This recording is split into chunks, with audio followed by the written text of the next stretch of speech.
Hi, hello, வணக்கம். Welcome to our channel Pavish உலகம். நான் காலேஸ்வரி புதயகுமார். இன்றைக்கி நம்ம என்ன வீடியோ பார்க்க போகிறோன்னா, நிறைய பேர் ரொம்ப நாளாக என்கிட்ட கேட்டுட்டு இருந்த அதாவது எதிர்பார்த்துட்டு இருந்த வீடியோன்னு கூட சொல்லலாம். கிட்டத்தட்ட ஒரு 1 இயர்க்கு முன்னாடி வந்து நம்ம சேனலில் மினி ஸ்விங் மிஷின் பற்றின ரிவ்யூ, அந்த மிஷினில் நூல் எப்படி போடுறது, பாபின் த்ரெட் எப்படி சுற்றுறது, நீடில் எப்படி போடுறது, இந்த மாதிரிலாம் நான் வந்து வீடியோஸ் போட்டிருந்தேன். அப்புறம் ஸ்டிச்சிங் வீடியோஸும் நிறைய போட்டிருந்தேன். இப்போ 1 இயராக வந்து என்னால் அந்த மாதிரி வீடியோஸ் எதுவுமே போட முடியல. ஏன்னா செகண்ட் பேபி கன்சீவ், அப்புறம் டெலிவரி, பேபியை தனியாக பார்த்துக்கணும், அதுக்கப்புறம் இந்த மாதிரிலாம் இருந்ததுனால என்னால் அந்த மாதிரி வீடியோஸ் ஸ்டிச்சிங் வீடியோஸ் வந்து கண்டினியூ பண்ண முடியல. கோலம் வீடியோஸ் மட்டும் கொஞ்சம் ஈஸியாக இருந்ததுனால நான் அதை மட்டும் போட்டுட்ருந்தேன். இப்போ என்னென்னா, அந்த ஒவ்வொரு வீடியோஸ் கீழே உள்ள கமெண்ட் செக்ஷன்லேயும் சரி, பவிஷ் உலகம் என்னோட இன்ஸ்டாகிராம்லேயும் சரி, நிறைய பேர் என்கிட்ட ரிப்பீட்டடாக கேட்டுட்டு இருந்த கொஸ்டின் என்னென்னா, இந்த மெஷின் இன்னும் ஒர்க் ஆகுதா, this machine is still working அப்படிங்கிற கொஸ்டின் வந்து நிறைய பேர் என்கிட்ட கேட்டுட்டு இருந்தாங்க. நம்ம யூடியூப்பில் வந்து ஒரு வீடியோ போட்டிருக்கோம். அதில் நிறைய பேர் நம்மக்கிட்ட கொஸ்டின் கேட்குறாங்க. அதுக்கு நம்மளால் ரெஸ்பான்ஸ் பண்ண முடியலையேன்னு எனக்கு தோணிக்கிட்டே இருந்துச்சு. ஸோ இதுக்கு நம்ம ஒரு வீடியோ போடணும், இதெல்லாம் நம்ம கலெக்டிவாக அந்த கொஸ்டின்ஸ் எல்லாம் எடுத்து ஒரு வீடியோ போடணும்னு நான் நினச்சிட்டே இருந்தேன். சரி, இப்போது அதுக்கான டைம் கிடச்சிருக்குன்னு நான் நினைக்கிறேன். ஸோ இந்த மிஷின் இன்னும் ஒர்க் ஆகுதாங்கிற கேள்விக்கும், அப்புறம் அந்த கமெண்ட் செக்ஷனில் வந்த சில ஒரு 10 கொஸ்டின்ஸ் நான் எடுத்து வச்சுருக்கேன். அந்த கொஸ்டினுக்கும் சரி இந்த வீடியோவில் நான் ஆன்சர் கொடுத்துருக்கேன். ஸோ வீடியோவை ஸ்கிப் பண்ணாமல் ஃபுல்லாக பாருங்கள். அப்போ தான் நான் என்ன சொல்ல வரேன்னு உங்களுக்கு புரியும். இந்த இன்ஃபர்மேஷன்ஸ் எல்லாம் உங்கள் ஃப்ரெண்ட்ஸ்க்கு யாருக்காவது தேவைப்படுச்சுன்னா அவங்களுக்கும் ஷேர் பண்ணுங்கள். நம்ம சேனலை நீங்கள் ஃபஸ்ட் டைம் பார்க்குறீங்கன்னா சப்ஸ்கிரைப் பண்ணிவிட்டு பாருங்கள். அப்புறம் பக்கத்தில் இருக்கிற பெல் சிம்பிள் கிளிக் பண்ணிக்கோங்க. நான் அப்போ தான் அடுத்தடுத்து போடுற வீடியோஸோட நோட்டிஃபிகேஷன்ஸ் உங்களுக்கு உடனே கிடைக்கும். உங்களுக்கு பார்க்குறதுக்கு ஈஸியாக இருக்கும். வாங்க நம்ம இப்போ வீடியோக்குள்ளே போகலாம். ஸோ ஃபஸ்ட்டு என்னென்னா, இந்த மிஷினை வந்து நான் ரொம்ப நாளாக எடுக்கலை இல்லையா. இந்த மிஷின் வந்து எப்படி இருந்துச்சுன்னா, என்னோடய ஃபஸ்ட்டு பையனோட ஒரு விளையாட்டு பொருள் மாதிரியே ஆயிடுச்சு. இந்த மிஷினை அவன் ஃபுல்லாக எடுத்து நோண்டி ஒரு வழி பண்ணிட்டான். அந்த பேட்ரி போடுறதெல்லாம் எடுத்து அவனாக 4-5 பேட்ரி போட்டு க்ளோஸ் பண்ணி அப்படியெல்லாம் பண்ணிகிட்டு இருந்தான். நானும் விட்டுட்டேன். என்னாலையும் கண்ட்ரோல் பண்ண முடியல. ஒரு கொஞ்ச நாள் கழித்து நம்ம வந்து கொஞ்சம் பெரிய மிஷின், பவர் மிஷின் வாங்கலாம், நம்ம ஃப்யூச்சரில் வாங்கிக்கலாம் அப்படின்னு நினச்சிட்டு நான் விட்டுட்டேன். அப்புறம் திடீர்னு இப்போ தான் வந்து நான் இதை எடுத்து இதில் நீடில் போட்டு பார்க்கலாம், ஒர்க் ஆகுதான்னு பார்க்கலான்னு சொல்லிட்டு நீடில் தான் ஃபஸ்ட்டு போட்டேன். ஃபஸ்ட்டு போட்டதுக்கு அப்புறமாவே செக் பண்ணி பார்த்தா தான் தெரிஞ்சு இதில் பெடலையும் காணும், அந்த பவர் அடாப்டரையும் காணும். அதை தேடலான்ட்டு அதை தேடி கண்டுபிடிக்கிறதுக்கே எனக்கு 2 days ஆகிடுச்சு. அதுக்கப்புறம் தான் நம்ம வந்து இதை மிஷின் வந்து வீடியோ போடணும்னு ரொம்ப நாளாக நினச்சிட்டு இருந்தோம்ல, நம்ம அதை மேக் பண்ணிக்கலாம் அப்படின்னு சொல்லிட்டு தான் நான் அதை வீடியோ எடுத்துகிட்ருக்கேன். ஸ்டார்டிங்கில் ஃபஸ்ட்டு என்னென்னா, அந்த மிஷினில் எல்லாமே இருக்குதா அப்படின்னு செக் பண்ணேன். ஏன்னா ரொம்ப நாள் ஆகிடுச்சு இல்லையா எடுத்து. ஸோ எல்லாமே இருக்குதா, ஏதாவது உடஞ்சிருக்கா, ஏதாவது வளைஞ்சிருக்கா, ஏதாவது இல்லாமல் இருக்குதா அப்படின்னு செக் பண்ணிக்கலாம் அப்படின்னு நான் ஃபஸ்ட்டு செக் பண்ணி பார்த்துக்கிட்டேன். எல்லாமே இருந்துச்சு. அதுக்கப்புறம் என்னென்னா, நம்ம பெடலும் பவர் அடாப்டர் இருக்கலாம், அதை வந்து கனெக்ட் பண்ணி பார்க்கலாம், பவர் சப்ளை ஆகுதா அப்படின்னு பார்க்கலான்னு சொல்லி நான் அதை கனெக்ட் பண்ணி பார்த்தேன். அதுவும் கனெக்ட் பண்ண உடனே கனெக்ட் ஆச்சு, பவர் சப்ளையும் வந்துச்சு. பெடல் ஸ்டார்ட் பண்ணி பார்த்தேன், பெடலும் ஒர்க் ஆச்சு. நெக்ஸ்ட் வந்து என்னென்னா, நம்ம நீடில் வந்து கரெக்டான பொசிஷனில் இருக்கான்னு பார்த்தேன். நீடிலும் கரெக்டான பொசிஷனில் தான் இருந்துச்சு. நான் அதை ஆல்ரெடி சொன்னேன்ல, அதை அட்டாச் பண்ணிட்டேன். அதுக்கப்புறமா நம்ம வந்து இது த்ரெட் போட்டு நம்ம ஸ்டிச் பண்ணி பார்க்கலாம் அப்படின்னு தோணுச்சு. ஃபஸ்ட்டு நார்மலாக இது ரன் ஆகுதான்னு செக் பண்ணேன், ரன் ஆச்சு. அதுக்கப்புறம் ஒரு வேஸ்ட் கிளாத் எடுத்து நம்ம ஸ்டிச் பண்ணி பார்க்கலான்னு சொல்லிட்டு வேஸ்ட் கிளாத்தை வச்சு ஸ்டிச் பண்ண ஸ்டார்ட் பண்ணேன். நான் ஸ்டிச் பண்ணுற பாருங்கள், இப்படி தான் ஸ்டார்டிங்கில் இருந்துச்சு. அதாவது ஒரே இடத்துல குதிச்சுட்டே இருந்துச்சு.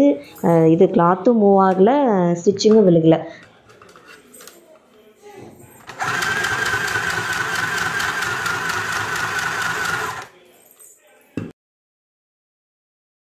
ஸோ என்ன பண்ணேன், நான் எடுத்துகிட்டு திரும்ப இந்த மாதிரி மேக்ஸிமம் ஒரே இடத்துல ஸ்டிச்சிங் விழுந்துகிட்டே இருக்குது, ஸ்டிச் மூவ் ஆகலை, ஸ்டிச்சே விழலை அப்படின்னா மேக்ஸிமம் வந்து டென்ஷன் அட்ஜஸ்டர் தான் ப்ராப்ளமாக இருக்கும். ஸோ அது வந்து ஏதாவது அட்ஜஸ்ட் பண்ணி நம்ம ஒர்க் பண்ணி பார்க்கணும். அதாவது ஏதாவது லெஃப்ட்டு ரைட்டோ அந்த மாதிரி clockwise, anti clockwise அந்த மாதிரி நம்ம திருப்பி சரி பண்ணி பார்க்கணும்.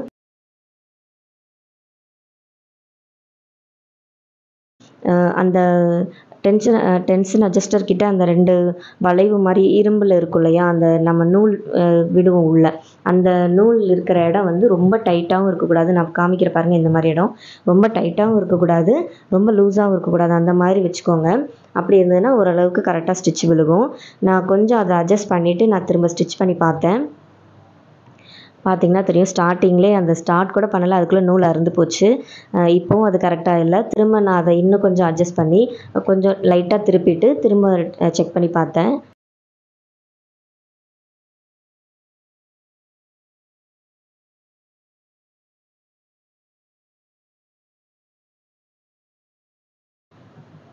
பாருங்கள், இந்த டைம் வந்து ஓரளவுக்கு ஸ்டிச்சிங் விழுகுது, கிளாத் மூவ் ஆகுது.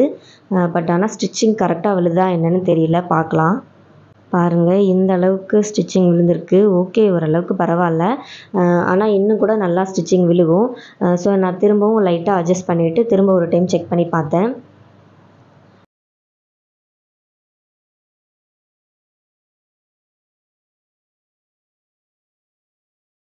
இந்த டைம் கொஞ்சம் லாங்காக ஸ்டிச் பண்ணி பார்க்கலாம் அப்படின்னு சொல்லிட்டு ஸ்டிச் பண்ணேன்.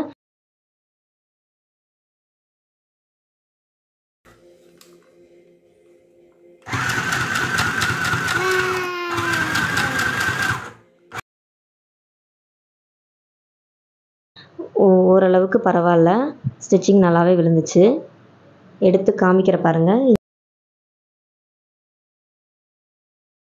இந்த மாதிரி தான் இருக்குது. இந்த மிஷினில் இந்த அளவுக்கு தான் ஸ்டிச்சிங் விழுகும், இதுக்கு மேலே இருக்காது.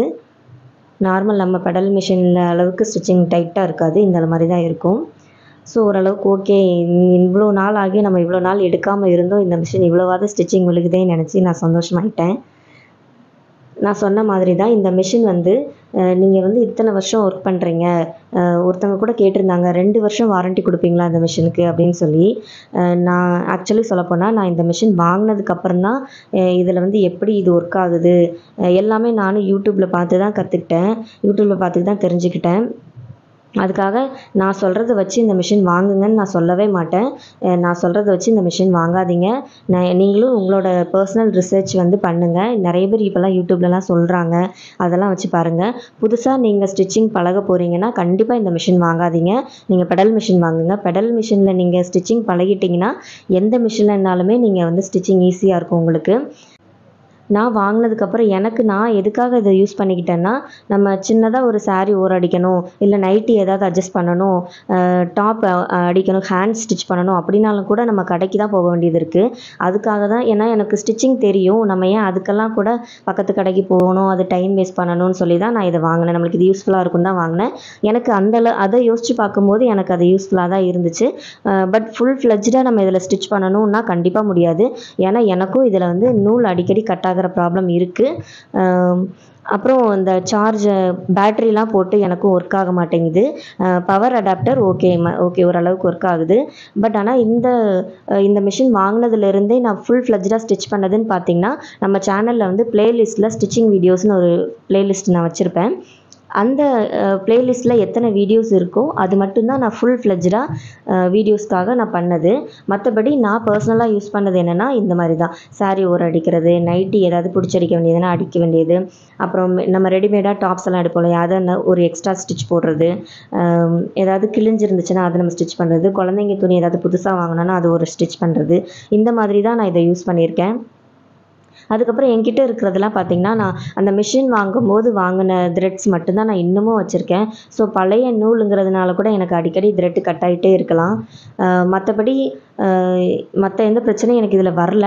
பட் ஆனால் நிறைய பேர் நிறைய பிரச்சனை இருக்குதுன்னு சொல்கிறாங்க. எனக்கு ஆனால் இந்த நூல் கட் ஆகிற பிரச்சனை மட்டும் அடிக்கடி வந்துட்டுருக்கு. அப்புறம் இந்த பேட்ரி ப்ராப்ளமும் இருக்குது. பேட்ரியும் எனக்கு அவ்வளோ ஒர்க் ஆகலை. ஸோ நான் முன்னாடி சொன்ன மாதிரி தான், நான் சொல்கிறேங்கிறதுக்காக இந்த மிஷின் வாங்காதீங்க. என்னோடய எக்ஸ்பீரியன்ஸை தான் நான் ஷேர் பண்ணிக்கிட்டேனே தவிர, எனக்கும் இந்த மிஷின் பற்றி ஃபுல்லாக தெரியாது. எனக்கு ஸ்டிச்சிங் தெரியும். இது வந்து கொஞ்சம் எனக்கு யூஸ்ஃபுல்லாக இருக்கும்னு நான் வாங்கினேன். என்னை பொறுத்த வரைக்கும் எனக்கு இது யூஸ்ஃபுல்லாக இருக்குது. ஒருவேளை இதில் ஃபால்ட்டெலாம் வந்துச்சுன்னா வந்து எனக்கு கஷ்டமாக இருக்குமோ என்னமோ தெரியல. இதுக்கப்புறம் பார்த்திங்கன்னா, நான் 10 கொஸ்டின்ஸ் எடுத்து வச்சுருக்கிறேன்னு சொன்னேன் இல்லையா, அதுக்கான ஆன்சரை நான் சொல்கிறேன். ஃபஸ்ட்டு கொஸ்டின் என்னென்னு பார்த்தீங்கன்னா, இந்த மெஷினில் வந்து சவுண்ட் அதிகமாக இருக்குதா சிஸ்டர் அப்படின்னு சொல்லி ஒருத்தங்க கேட்டிருந்தாங்க. ஆமாம், கண்டிப்பாக சவுண்ட் அதிகமாக இருக்குது. நம்ம இந்த மிஷின் குழந்தைங்கள்லாம் தூங்குகிற டைமில் இந்த மிஷினை ஓட்டினோன்னா கண்டிப்பாக குழந்தைங்க எந்திரிச்சுக்குவாங்க. அந்த மாதிரி அந்த ப்ராப்ளம் நான் நிறைய ஃபேஸ் பண்ணியிருக்கேன். குழந்தைங்க தூங்கும்போது ஸ்டிச் பண்ணி குழந்தைங்க எந்திரிச்சு அழுது அந்த மாதிரிலாம் நிறைய ஆயிருக்கு. ஸோ கண்டிப்பாக இந்த மிஷின் வந்து கொஞ்சம் சவுண்ட் அதிகமாகவே இருக்குது. நார்மல் பெடல் மிஷினை விட அதிகமாக தான் சவுண்ட் இருக்குது. ரெண்டாவது கொஸ்டின் என்னென்னா, பனியன் கிளாத்லாம் இதில் வந்து ஸ்டிச் பண்ணலாமா அப்படின்னு கேட்டிருக்கீங்க. பனியன் கிளாத் வந்து ஸ்டிச்சிங் நானும் ட்ரை பண்ணியிருக்கேன். பனியன் கிளாத் ஸ்டிச்சிங் விழுது. பட் ஆனால் நம்ம காட்டன் கிளாத்லாம் ஸ்டிச் பண்ணுவோம் இல்லையா, அப்போ நம்ம ஒரு ஸ்டிஃபான ஸ்டிச்சஸ் கிடைக்கும். அந்த மாதிரி வந்து இதுக்கு ஸ்டிச்சஸ் கிடைக்க மாட்டேங்குது. பனியன் கிளாத்தில் கொஞ்சம் லூஸ் ஸ்டிச்சாக தான் விழுகுது. கொஞ்சம் நம்ம அந்த டைட் ஸ்டிச் வந்து விழுகிறதில்ல. அப்புறம் இது வந்து எலாஸ்டிக் ட்ராக் பேண்ட்டெல்லாம் ஸ்டிச் பண்ணி அதை சரி பண்ணலாமா அப்படின்னு ஒருத்தங்க கேட்டிருந்தாங்க. Third question. எலாஸ்டிக் வந்து நான் ஸ்டிச் பண்ணி பார்த்தேன். ஆனால் என்னோடதில் இது நீடில் கட் ஆகிடுச்சு. எலாஸ்டிக் ஸ்டிச் பண்ணும்போதெல்லாம் நீடில் கட் ஆயிரும்.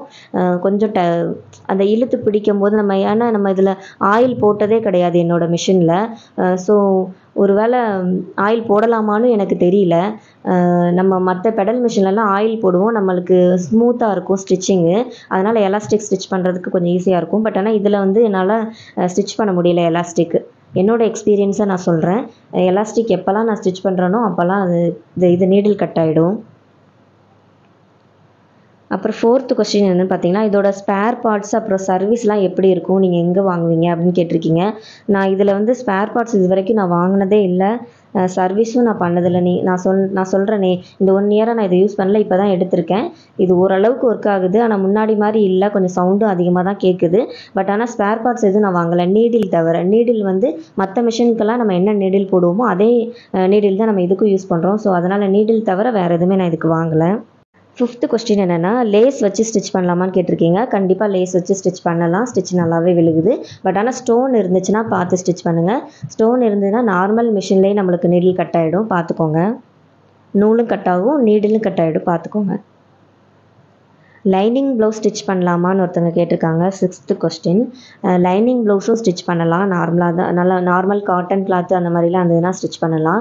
கொஞ்சம் நெட்டு அந்த மாதிரி பனியன் கிளாத்து அதில் தான் ஸ்டிச் கொஞ்சம் லூஸ் ஸ்டிச்சாக விழுகுது, கரெக்டான ஸ்டிச்சஸாக விழுக மாட்டேங்குது. ஒரு 2 ஸ்டிச்சு 3 ஸ்டிச்சு சேர்ந்த மாதிரி விழுகுது. அப்புறம் 7th கொஸ்டின் என்னென்னா, ஆயில் யூஸ் பண்ணலாமா அப்படின்னு கேட்டிருக்காங்க. நான் சொன்னேன்ல, இது மாதிரி நான் இந்த மிஷின் வாங்கினதுலேருந்தே இதுக்கு ஆயில் போட்டதே கிடையாது. இது போடணுமான்னு எனக்கு தெரியல. ஏன்னா இது ஃபுல்லாக வந்து பிளாஸ்டிக் தானே, அதனால் இதில் போடலாமா என்னன்னு எனக்கு தெரியல. நான் போட்டதே இல்லை. ஒருவேளை உங்களுக்கு தெரிஞ்சால் எனக்கு சொல்லுங்கள். 8th கொஸ்டின் என்னென்னா, இந்த அடாப்டர் போட்டால் வந்து மிஷின் ரன் ஆகலை அப்படின்னு ஒருத்தங்க கேட்டிருக்காங்க. அடாப்டர்னால் இது பவர் அடாப்டர் சொல்கிறீங்களா என்னன்னு தெரியல.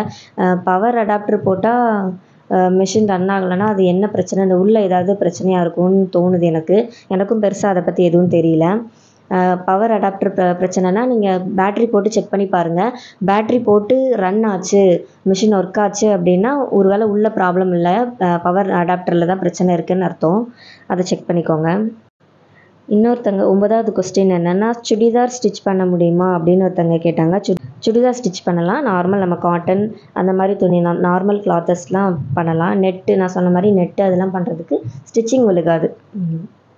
10வது கொஸ்டின் என்னென்னா, துணியில் வந்து ஊசி சிக்கி ஸ்டிச்சிங் வந்து மூவ் ஆகவே மாட்டேங்குது, ஊசியும் உடஞ்சி போகுது அப்படின்னு சொல்லியிருந்தாங்க.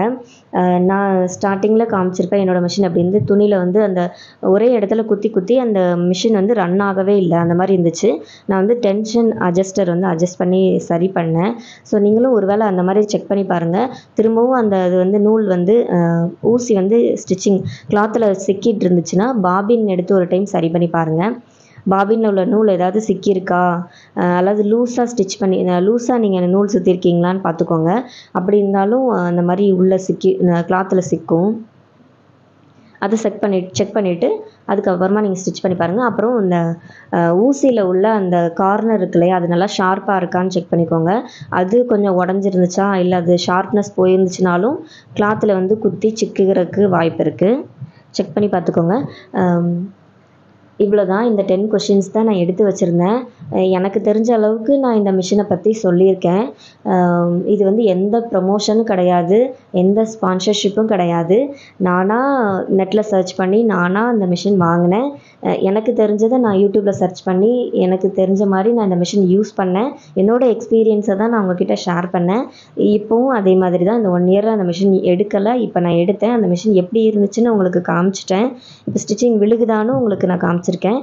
இந்த மாதிரி தான் நான் இதை யூஸ் பண்ணுறேன். ஸோ உங்களுக்கு எனக்கெலாம் யூஸ் ஆகலை, இந்த மிஷின் வாங்காதீங்க அப்படின்னு சொன்னீங்கன்னா அது அவங்கவுங்களோட பர்சனல் ஒப்பீனியன். உங்களுக்கு ஆனால் புதுசாக நீங்கள் புதுசாக ஸ்டிச்சிங் பழகுறீங்கன்னா கண்டிப்பாக இந்த மிஷின் வாங்காதீங்க. நீங்கள் வந்து பெடல் மிஷின் வாங்குங்க. அதான் உங்களுக்கு யூஸ்ஃபுல்லாக இருக்கும். எல்லா மிஷினுமே அதில் எல்லா மிஷின்லேயுமே அந்த பெடல் மிஷினில் கற்றுக்கிட்டிங்கன்னா எல்லா மிஷினுமே உங்களுக்கு யூஸ் பண்ணுறதுக்கு ஈஸியாக இருக்கும், ஹேண்டில் பண்ணுறதுக்கும் ஈஸியாக இருக்கும். அவ்வளோதான், இந்த வீடியோ இதோட நான் முடிச்சுக்கிறேன். இந்த மாதிரி ஸ்டிச்சிங் வீடியோஸ் அடுத்தடுத்து நான் போட ட்ரை பண்ணுறேன். இதில் வேறு ஏதாவது டவுட்ஸ் இருந்துச்சுன்னா இந்த வீடியோஸ் கீழே நீங்கள் கமெண்ட் செக்ஷனில் கமெண்ட் சொல்லுங்கள். ஒருவேளை நான் ஏதாவது தப்பாக சொல்லியிருந்தேன்னாலும் நீங்கள் சொல்லுங்கள், நான் அதை சரி பண்ணிக்கிறேன். வேறு ஏதாவது கொஷின்ஸ் இருந்தாலும் நீங்கள் கேளுங்க. வீடியோ ஃபுல்லாக பார்த்ததுக்கு ரொம்ப தேங்க்ஸ் ஃபார் வாட்சிங். நெக்ஸ்ட் வீடியோவில் பார்க்கலாம்.